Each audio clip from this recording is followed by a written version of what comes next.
Hello there, everybody, and welcome back to Buckeye Politics. It's me, your favorite Ohioan. So today we're going to be analyzing all the elections that took place 2 days ago, back on Tuesday, March, 17th. March 17th. We didn't make a video last night because there was one race which is still too close to call, and it actually still is too close to call, and that is the Pennsylvania Republican primary for the United States Senate between Dr. Oz and David McCormick. This race is still too close to call, and as you can see here, it is razor thin. Dr. Oz leads by like 1,000 votes or so. There's a few votes still out of Allegheny County, which should favor David McCormick, but there also are still some votes out of, I believe, Bucks County and I believe Franklin County, which is also located in this part of the state. So these two areas are the counties over near Philadelphia. The remaining vote there should favor Dr. Oz, while the remaining vote in Allegheny County should favor David McCormick. And considering the fact that Dr. Oz does have a narrow lead, and from the votes that have slowly trickled in from the rest of the state that some places were like this place here, Montour is only 89% reporting. Some counties are only about 90% reporting, and the votes have been coming in from those counties throughout the day. And from what we've seen, the margins that David McCormick is getting from those counties will not be enough to flip the scales and allow him to beat Dr. Oz.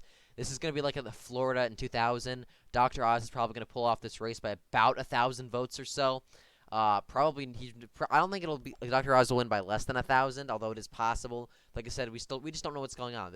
There is so little vote outstanding that it's very difficult to tell where it's coming from and who it will favor. But it's also enough that it could flip the scales and allow David McCormick to very narrowly defeat Dr. Oz. So Dr. Oz actually last night on Hannity, after encouragement from Trump, did declare victory. So it does look like Dr. Oz is going to win this race. Dr. Oz has about an 85, probably about a 90 to Dr. Oz probably has about a 90% chance of winning this, just because of where the vote's outstanding, how much of the vote is left. However, it is not confirmed, and technically it is still too close to call. And I mean, there is a chance McCormick pulls it off, but it doesn't look very likely. And now all this could have been avoided if people did not vote for Kathy Barnett.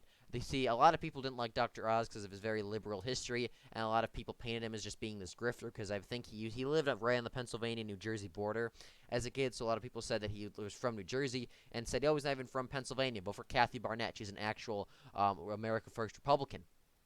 But doing that actually almost led to David McCormick winning, because so many people that voted for Kathy Barnett, who probably would have voted for Oz, cut Oz's margin down, brought Kathy Barnett up, and left David McCormick basically the same, which is why this race is so close. So really, if you voted for Kathy Barnett, or if you supported Kathy Barnett in the last week of the primary because you didn't like Oz, and David McCormick ends up pulling us off, then I don't know what to say to you. You cost us a generic Republican to possibly a decent Republican, and you gave us a Mitt Romney type. Really, that's all I can say. So, congratulations. You voted for a lady who got 24%, and you got us a Mitt Romney type. So, I'm very upset with those people who shilled for Kathy Barnett and almost cost Dr. Oz this race. Because I did think Dr. Oz is going to pull this race off, but it should not be this close. I'm just going to say that. So let's go down and look at the Pennsylvania Republican primary results for the governor race, where Doug Mastriano had won very solidly over Lou Barletta. Lou Barletta really only won these counties in this part of the state because this is where he's a congressman, and this was where his congressional district was located. That's really the only reason he did so well in this part of the state. But the rest of the state, however, as you can see, went heavily for Doug Mastriano, especially some of these counties down here, especially a lot of the counties up here, the northern part, the more working class counties that swung heavily to Trump back in 2016, allowing him to narrowly win the state of Pennsylvania. Along with some of these counties, a lot of these counties as well, he did decently. He did decently in the Philadelphia suburbs, which does show that he has some electability. I question Doug Mastriano's electability. I think he's honestly going to be like the next Kerry Lake. For those of you who do not know, Kerry Lake is more like presumptive Republican nominee for governor in the state of Arizona. She's kind of on the further right spectrum. She focuses a lot on the 2020 election being stolen, and she's definitely a more further right than your generic Republican. But because of the national environment and because of how much Trump has done with her, and she's ran a solid campaign, and so because of that, it does look like that despite Arizona being a relatively suburban, more moderate Republican state, Arizona has some like America First factions, but it also has a relatively large, more neocon, establishmentarian, moderate faction. And then that moderate faction voted for Biden, which allowed Biden to win Arizona, which has a lot of people saying that Kerry Lake won't win. But those people, are probably going to end up voting for Kerry Lake, because Kerry Lake has run a solid campaign focusing on issues that people care about, and also just national environment will swing some of those voters back. So Kerry Lake, despite everyone saying, oh, she'll never win the primary, oh, she's too far right, she is pretty much on track to be the next governor of Arizona. And I expect the same thing to happen here in Pennsylvania with Doug Mastriano. I mean, they're very similar on the issues, very similar stories, except Pennsylvania is actually relatively fitting for a more populist, more conservative governor. Pennsylvania is a very working class state. Has a lot of blue dog Democrats still out there, and with suburbanites trickling back to the GOP. I think I saw a poll today that suburbanites only have like a 35% approval rating of Biden. There's no way those people are going to vote for Josh Shapiro, the Democratic nominee for governor. I mean, they're not going to vote for Doug Mastriano in heavy numbers, but it's going to be enough that he manages to win the state of Pennsylvania by a decent margin. So I think that people overreacted with Doug Mastriano. I think he's good on the issues, and I think that he is still very electable, as we saw him doing decently in these counties, and a similar story with Kari Lake. So I think Mastriano will win in the state of Pennsylvania, and obviously he won the primary by a huge margin, destroyed Lou Barletta. And this primary was actually seemed very close. Lou Barletta was leading in some polls, but in the end, Mastriano got the Trump endorsement, and he just used all that energy and just crushed Barletta. And let's look at the North Carolina U.S. Senate Republican primary. We can see that Representative Ted Budd just wiped the floor with former Governor Pat McCrory. So Pat McCrory, he is the former governor of North Carolina. He is the guy who kind of introduced the trans bathroom bill back in 2016 or 2017, which basically said that people, even if you were a male and you became a female, you still had to go to the male bathroom and vice versa. So you had to use a bathroom of the gender you were assigned at birth, which I don't know. Fair enough. It kind of makes sense, I guess. But so yeah, and so a lot of people attacked him, and then he lost re-election in the blue wave year of 2018, or not 2018. I think it was. He might have retired. I'm not really sure what happened with Pat McCrory, honestly. I know I think he lost re-election, but I'm not 100% sure on that. He might have just retired. But anyway, he ran for Senate, and he took on Ted Budd, who was a representative. Ted Budd is a great representative. He's a great congressman. He's one of the best. He's a good Republican. He's not one of the best, but he is a very good Republican on the issues. He's definitely more of a MAGA, America First type. And so Donald Trump endorsed Ted Budd, and it seemed like that endorsement basically did nothing. Pat McCrory still did very well in the polls. Ted Budd basically just hovered around 20%, while Pat McCrory was about 30% or so. And it looked like that Pat McCrory would beat Ted Budd, even though Ted Budd got the Trump endorsement. But eventually Trump held some rallies in North Carolina. Ted Budd really got his act together campaigning, and this is the result we got. Ted Budd absolutely creamed Pat McCrory, with Pat McCrory only winning his home county by like less than 1,000 votes, like a couple hundred votes. So the rest of the state, however, went heavily for Ted Budd. So this is a solid showing on Trump's endorsement power in some states. Like I said, really the only reason that Trump's endorsement didn't work in Pennsylvania was because a bunch of people Oz had some baggage, and a lot of people voted for Kathy Barnett. But here in here in North Carolina, it does look like Trump's endorsement really helped him out and really allowed Ted Budd to win this race. And that's good, because Ted Budd's a great candidate. The Democratic primary for U.S. Senate North Carolina, really not much to say. Sherry Beasley, she's a Supreme Court justice for the state of North Carolina. She's a Democrat. She's not super far liberal, but she's liberal, but she's not super liberal. She's not awful, but I definitely support Ted Budd. She's pretty far out there, but she's not the worst Democrat that they could have put up. She's gonna lose by like 6 points, but she's not the most. She won the primary heavily, but she's gonna get creamed by Ted Budd in the general. Going down to the North Carolina U.S. House of Representative Republican primary for Madison Cawthorn. He actually, as you probably know by now, very narrowly lost his primary. He has since conceded he's not going to run for re-election as an independent, as some people suggested. Now, this is interesting to me, because I did not think Madison Cawthorn would lose. He was leading in the polls, I think, in that race as well, so it was kind of a surprise for everyone. But this just shows how much power the establishment does have, especially the establishment Republican Party. The Republicans in North Carolina, Madison Cawthorn, he called out some Republicans in North Carolina. He said, you know what, the GOP isn't doing some leadership in the GOP are doing some kind of messed up things in D.C., and I don't like that, and he started calling them out, and immediately everyone just harped on him.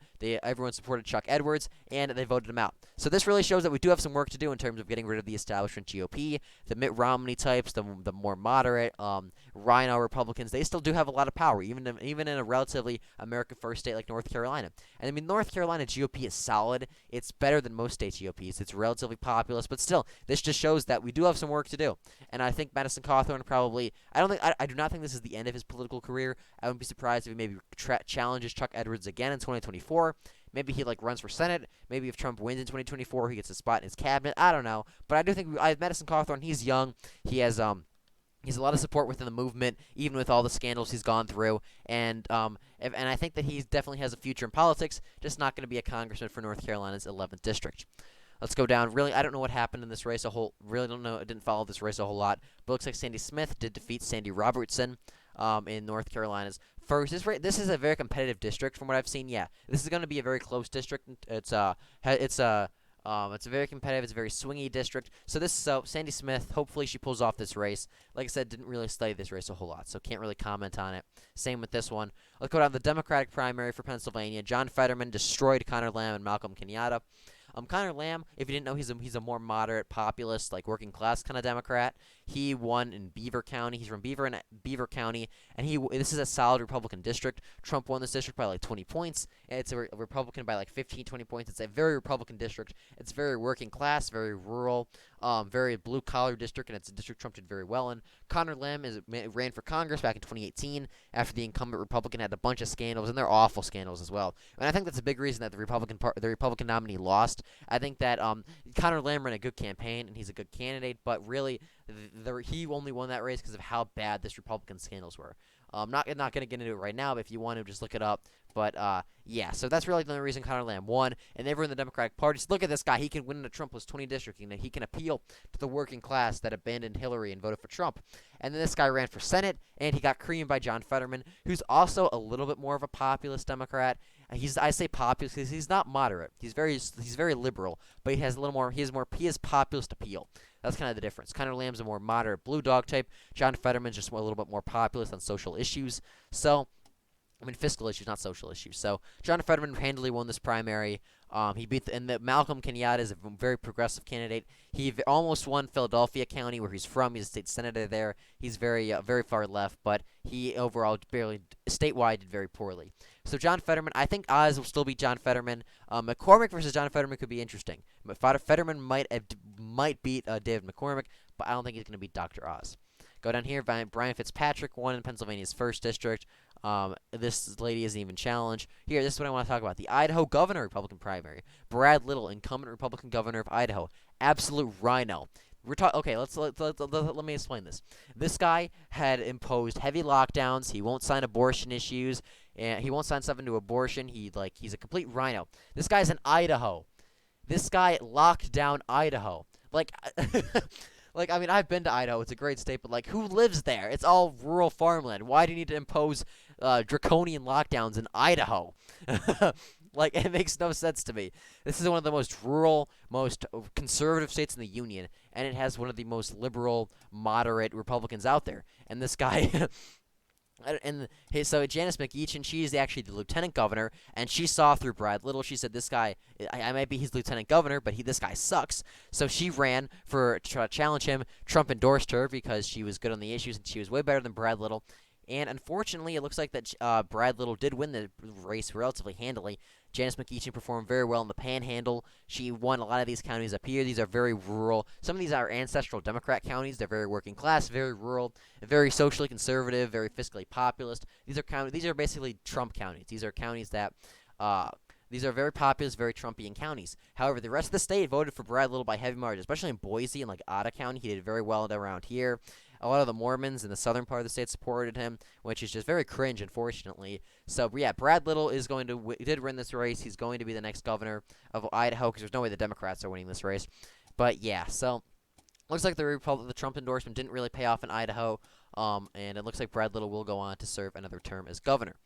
I'm not really sure what happened in this race here. Same with this race here. Oregon Republican primary. This is a good one to look at. Christine Drazan, the former House Minority Leader of the state of Oregon, she won the Republican primary, and she is in a very good spot to be the next governor of Oregon. Oregon, for those of you who don't know, is a very liberal state. It voted for Joe Biden by 17 points.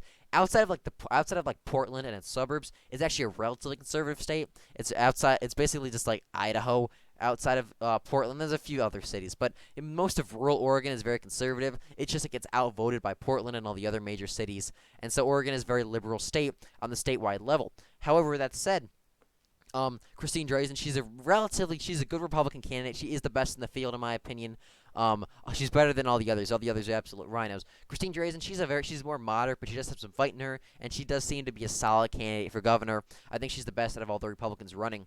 and she will. I think she's gonna win this race, honestly, because Tina Kotek is a lot more. She's a very liberal Democrat. She's a lot of connection to Kate Brown, who is the incumbent Oregon governor. Kate Brown is not very liked in Oregon, and because Tina Kotek is campaigning with her and kind of doing the same stuff as her, I don't think that that's gonna do her any favors. She might do it decently in Portland. She won the primary heavily here in Portland, but I think that Tina Kotek is gonna only do decently. I don't think she's gonna win.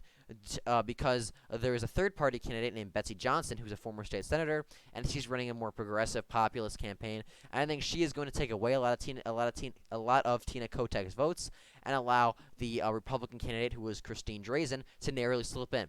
So basically, Christine Drazan, she's a solid candidate, and she'll do very well with the Republican base, and she'll have some appeal to more Democrats and moderates.